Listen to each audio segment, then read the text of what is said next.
Welcome guys to my YouTube channel. So today we're learning how to solve the issue with private number or unknown caller ID showing on your iOS device. So I've done Android device already. You can go ahead to view that. So without wasting much time, go ahead to open your settings on your iOS device. Try to scroll down and locate your apps here, or you can just search for it. So I'll be scrolling down to locate my apps here. So I'm going to click here on apps.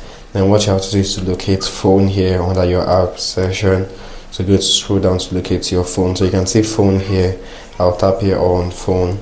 Then the next thing to do is to scroll to the end part, and you can see here show my caller ID. So try to locate the show my caller ID.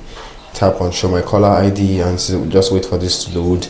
And if this is on, that means yes, your number is going to show.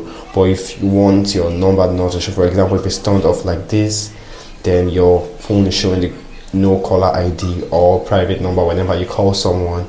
So what you just have to do to solve that issue is to turn it on like this. Then you should have your issue solved on your iOS device. So go ahead and like and subscribe to this YouTube channel. Thank you very much.